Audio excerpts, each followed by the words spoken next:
Welcome. This is Raina Nices with the Season of Caring podcast, where we share stories of hope for living content, loving well, and caring without regrets. We like to share stories of hope to help you break through the busyness and loneliness of caregiving to find God even in the midst of this season. Today's interview is with a new friend named Jill, and since our interview, Jill's mom has passed away. So I wanted to take a moment to just honor her mom and to let Jill know that we're thinking about her and praying for her as she enters this new season of life. Thank you, Jill, for sharing a little bit about your mom with us, and we just pray that you and your family are doing well. So let me introduce you to Jill Pietroburgo.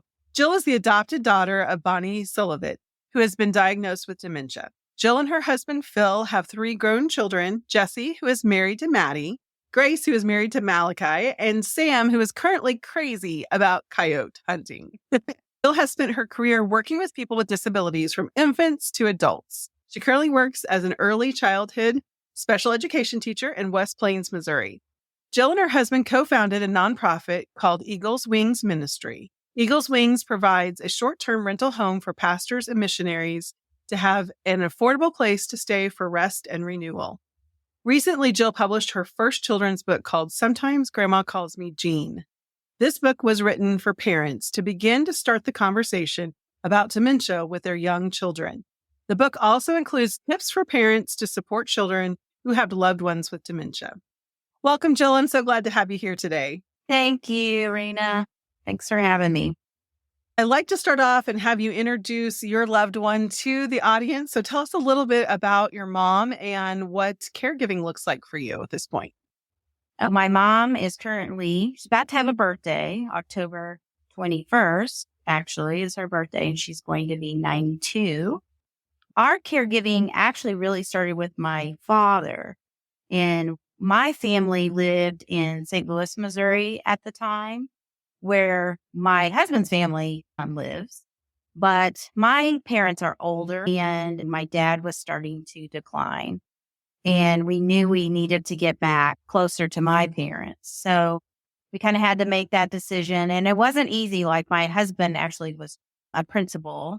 And so it's kind of hard to break into a territory where people don't, I grew up here, so people knew me. Sure. Explains, but still, you would think, like a city boy, but schools can be kind of protective. So it literally took us a couple of years to actually get back, which is now home down here. So we got here in 2009 and helped take care of my dad with my mom. And even then, my dad would say things about my mom, like, oh, she can't remember this, or she can't do this, or I'm so frustrated. So even back then, there was things going on, and he was very concerned because he had congestive heart failure, which is what he died from. But he was very concerned about, like, make sure, you're going to take care of mom, because he knew. But his illness kind of, when you have 2 at one time, really, and she wasn't so far along that we needed to give her so much attention, but I think we didn't see everything because we were paying so much attention to him. So I think we were missing things as well. So when we moved back, we built them a little house, right? We actually took over their house because they said it was too big, but it's not a big house. It's like a little ranch. But, to 2 people, I guess they felt like it was too big. And so we literally had a little cottage that we built, 1 bed, bath, and it's right next door. And we just thought we would just have this perfect way of taking care of our parents. That's not how the story ends up, but that was the dream. That's what we wanted. And so after my dad's death, my mom, when you've been with somebody that long and it's just natural, you're going to get depressed and lonely, even though we were there, my kids were there. And I forgot to mention, so in the beginning, they were like 7, 10, and 12 were their ages. So they've kind of grown up like as care children and this whole thing for a time. It's been a part of their life. Yeah. I was just thinking about that the other day when I wrote down the ages, like, wow, like that is a really long time to be a part of that. Even in that, here's the kids here. You would think, why would you be lonely? But what we noticed was she was in these women's groups. She was in church. She was doing all these things. And then she kind of stopped doing that. Mm. And then in later years, what really began to kind of come forth was her hallucinations. And it kind of started with odd behavior, like she would call these men and want to go over to their homes, or she began to think she was getting married, and she would get a suitcase out and pack her bag almost every day. And this kind of happened after my daughter got married, and she would put on the dress she wore at my daughter's wedding, and she would pack her suitcase, and she would kind of scurry around the house getting things, and she'd say, "He's coming to get me. He's coming to get me." And of course, he wasn't coming to get her. And so then we had to like figure out, how is this gonna, we gonna pretend he calls and sorry, can't make it. But then it just kind of other things, like she would see Superman flying outside or spaceships in the sky, and she began to run out of the house, which I know lots of people kind of can have those problems. And we had to think of ways to constantly keep her safe, because she just was kind of mentally able to have stability. And we took her to the neurologist. We did all the things that you do. And one of the problems was that you don't know exactly what to do, but we ended up having to take her to, not in our town, but in a neighboring town. They have a psychiatric hospital. And that's really what kind of helped her the most. And what they did was keep her for an extended period of time where they could kind of watch her behavior, see her aggression, see the things she was doing, and then kind of stabilize her on the best medicine that they could get for her. And so from there, we just knew we could not keep her safe any longer. It was out of our hands. Like this is not what I wanted, because I just told you we built this beautiful house. We thought this is going to be the perfect thing, but sometimes it doesn't. The twist, you just never know what you think, and so we felt like actually the most loving thing we could do was to give her better care, because under our watch, she thought we were poisoning her, so she wouldn't, we couldn't hardly give her medicine. So it wasn't working. So from the hospital, we were able to kind of say, the doctors need you to go. So it wasn't we were sending. Yeah. That makes it a lot easier. Yeah. So she's been, that was in 2019. So right before the, what. Yeah. So it looked like this beautiful thing because before COVID, because I had said to myself, I didn't want to make that decision. I mean, nobody wants to necessarily have to do that. But I told God that I can't do this, on my own, even with my husband and my children. Sure. Yeah. We can't keep doing this. But I'm also I'm not using this as a dumping. I'm still going to be there every day, and I'm going to take her home every day. There's times I can't, but that's what I did. And so it just looked like it was working beautifully, because she, I'd be at work, then I'd pick her up, and then she'd come home and we'd have dinner, and she could sit outside. I mean, all these things she can't, she isn't mobile anymore. But at the time, she could back then, I even took her to her own house because there was no one in there. So she would hang out at her house. And that was kind of scary in the beginning, because you didn't know, is she going to I'm not leaving, or right. Yeah.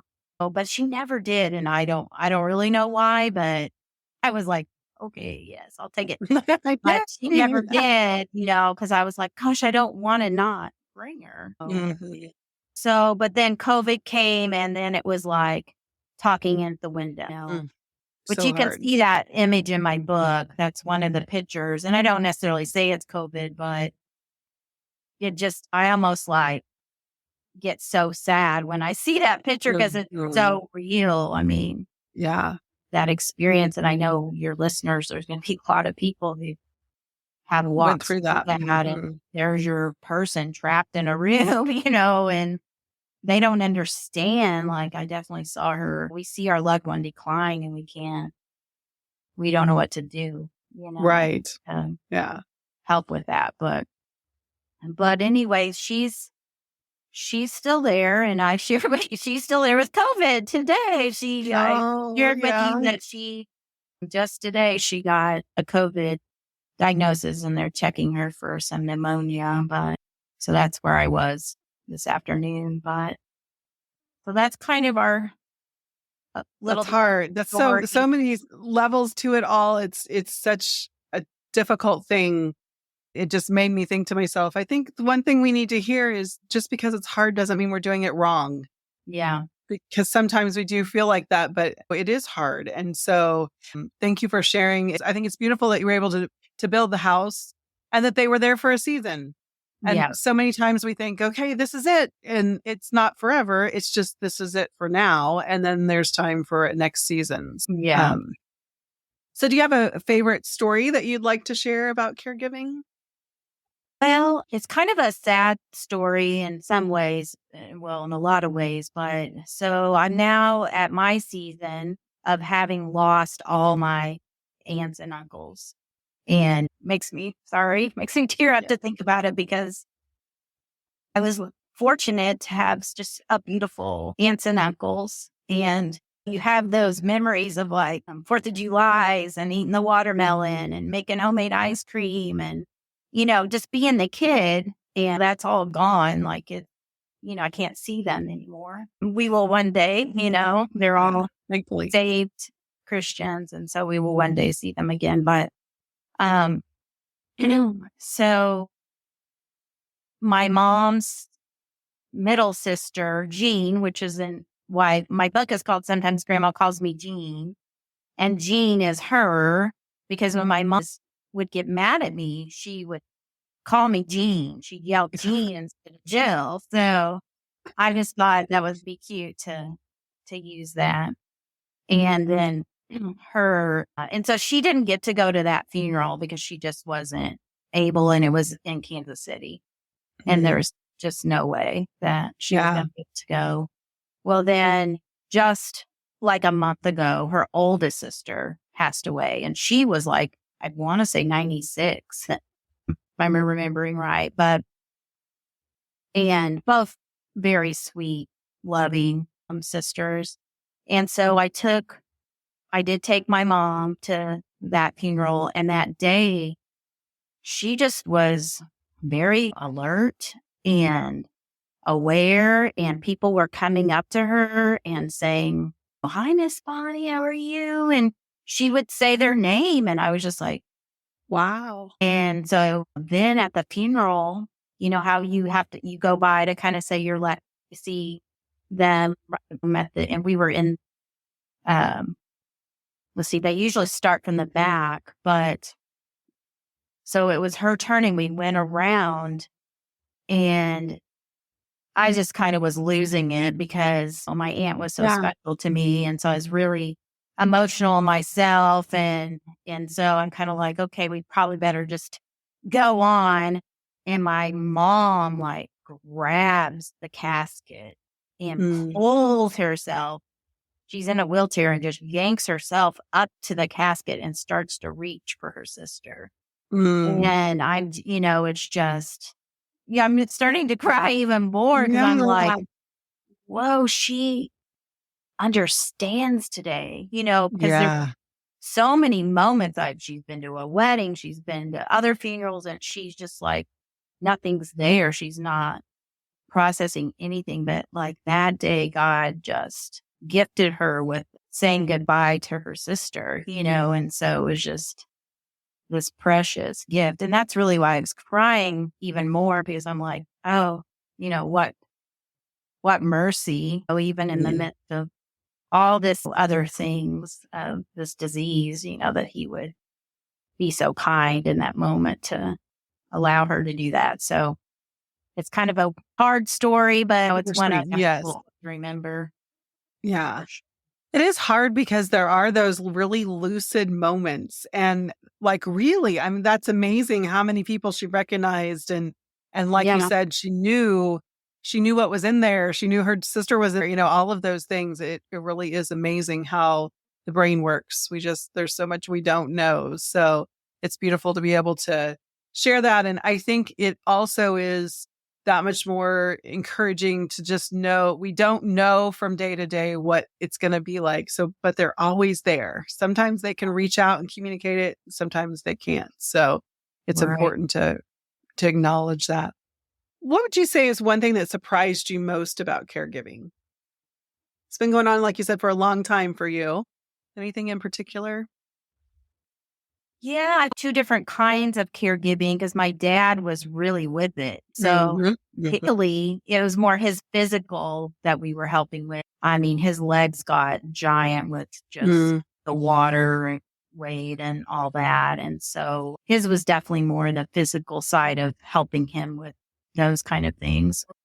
And now my mom, she's kind of got more like a Lewy body type dementia. So she's a and the mental thing. But being an early childhood special educator, like my whole, or just being I wasn't always in early childhood. I've worked in mental health. I've worked with people with disabilities ever since I graduated from college. So over 30 years. But so I think I thought I would be better at it.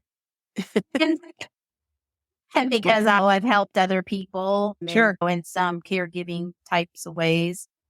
But I didn't realize how challenging it would be when you're the person 24/7 and you're Mhm. trying to make decision and it's your loved one now that you're caregiving for and getting frustrated because like, wait, how do I do this? Like, Mhm.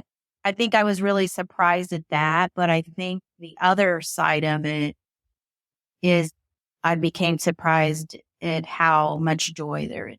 And Mm. so it can be so hard. And at the other end, like today, for instance, I found it so joyful that she was eating this soup from me and she was taking these big drinks and I got to help her go to the bathroom, which all these things sound crazy in a way to someone who doesn't walk it. Yes. No, Yes. but the people who walk it, we can totally understand that, like, of like being that person to show the love of Christ to someone Mhm. else, and Yeah. I think that's what God calls us to a deeper level of living out the word, to Yeah. love your neighbor, which happens to be my mom. Right. Yeah.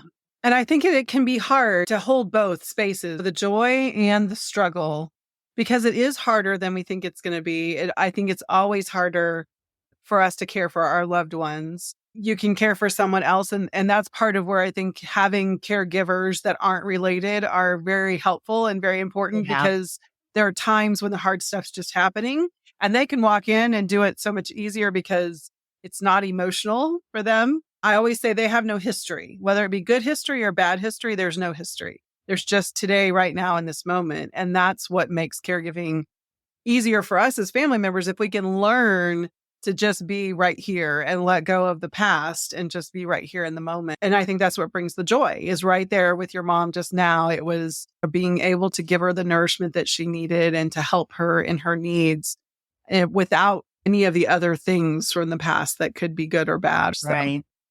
yeah. So I know God shows up all the time, but you have one story you could share with us about how God showed up for you in your caregiving. Think that God showed up to me definitely through the hands of others, because they're definitely, as I share, like we were many times at a loss.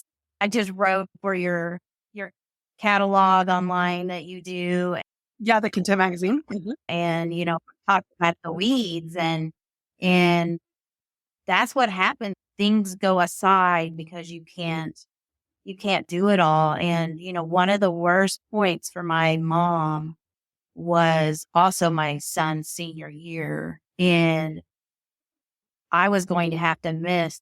And he was really into soccer, and I was going to have to miss every single game if I didn't figure out something, And so there were points where like during the day, we were both working. So we had hired people to watch her during the day. And my husband would go in late to work, and then I would try to leave as early as I could from work. And then we were having somebody in between. Well, we also then tried, either my brother would come help, or we'd hire somebody, or somebody from church would volunteer to come help. And so things like that, where people just showed you the love of Christ, and, maybe some mow our lawn and give us a gift card, and, just take care of you unexpectedly with those kind of things, so that you might be able to pay attention to somebody else in your family's attention. And so I think that's the way God showed up the most. We're just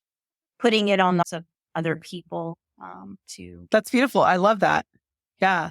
Just how they stepped into that without even asking. God really laid it on their heart and they just moved into that. That's beautiful.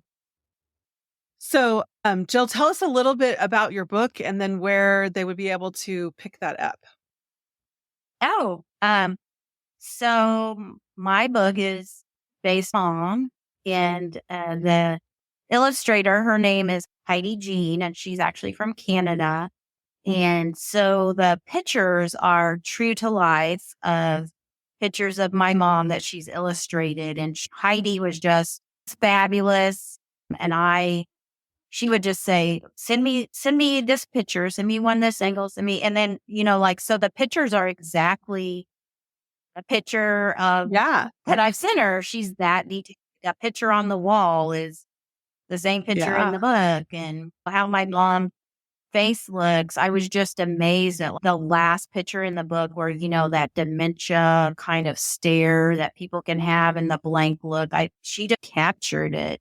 But the book reminds me a lot of you about seasons. And so the book goes through different seasons, and my mom is changing. It goes from a spring to spring. And so she's changing throughout the book. And Grace, which is my daughter, is the other main character. You'll see her kind of get a little bit bigger and she'll grow.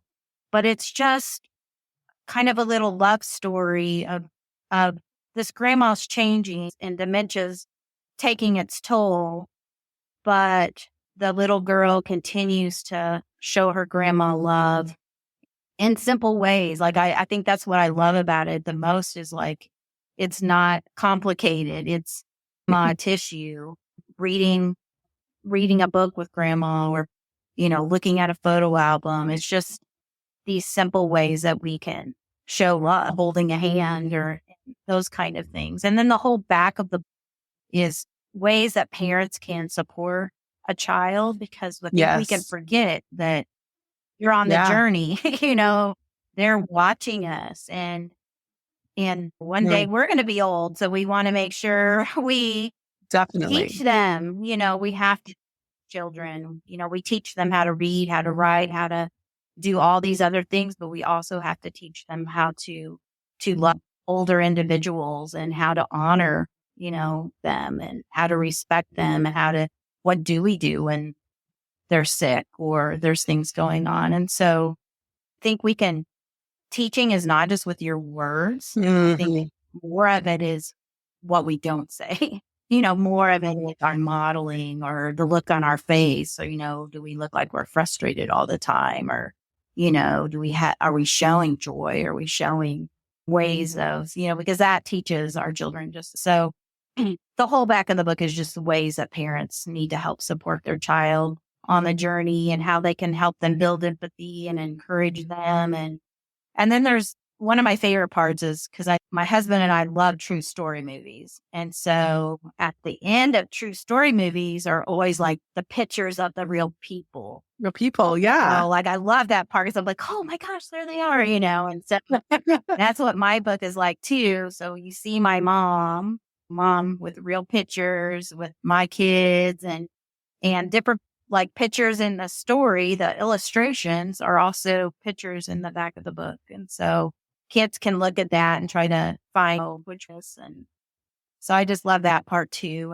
And also there's a emotions page because I think that's important to be emotional because the grandma or the grandpa could be up and down on different days. And, parents have to be aware of that. I know it's different if you've got a loved one that's actually in your home, that's going to be different than if you're just going to visit, and you can kind of choose the time a little bit better or whatever. But so those things would definitely have to be kind of worked out. But it's really about, I think a lot of it, a child, they're not going to know how to interact with a loved one. And so helping them have that positive interaction as much as you can, like what would be an activity they could do with that person that would be positive instead of them just going and then you don't know, okay, what to do. And just kind of forward thinking always and preparing them. And then that builds a memory. Oh yeah, I remember, showing grandma those communication cards when we went and visited, or the photo album or things like that. So I'm biased. Of course, I think it's a beautiful story, but I hope it does. The whole point is just I hope it helps people and that they can just feel the love of God through that. It wasn't like I was like desiring to write a book. I literally felt God nudging me and giving me words. Yeah. And I wrote them down. I literally one morning woke up and these words are just kind of like coming out in my head. And I'm like, what do you want, Lord? What am I supposed to do with this? And so I kept being obedient and just walking through it because I didn't know how to write a book. I didn't even know the first thing, and so I just watched YouTubes and like that. But well, and I love how it's kind of brought all of your experiences together with your education background. You've included so many great tips and activities that are educationally sound, as well as this journey of walking for so long with your parents and your mom as she's aged and watching your kids interact and being able to pick up those things that were really important. I think it's beautiful to be able to share your experience, and God just brought everything together for that. So I think it's amazing. So Jill, tell us how we can get a hold of a copy of your book. Oh, so it is on Amazon. So they can purchase on Amazon.com and just, look up my really long name. Look up, sometimes Grandma calls me Jean. Okay, and we'll have a link on the show notes page. Yeah, and Barnes & Noble, I think, carries that online as well. Great. Well, thank you so much for sharing your story, sharing about your parents and just your caregiving journey, and just offering the encouragement of being another caregiver who's in the trenches. We appreciate that. Thank you, Raina, for having me. Thank you for joining us today on a Season of Caring podcast where we share stories of hope from Jill. This episode has been brought to you by Content Magazine, in which Jill has an article featured in the autumn edition of the 2023 magazine. Content Magazine is a quarterly online magazine that's available today to help you find God in the middle of your caregiving season. You can order your copy of Content at contentmagazine.online. Are you interested in sponsoring an episode of a Season of Caring podcast? Just reach out to Raina at aseasonofcaring.com. I'd love to chat. A Season of Caring podcast has been created to share stories of hope for living content, loving well, and caring without regret. If you have legal, financial, or medical questions, be sure to consult your local professionals and take heart in your season of caring.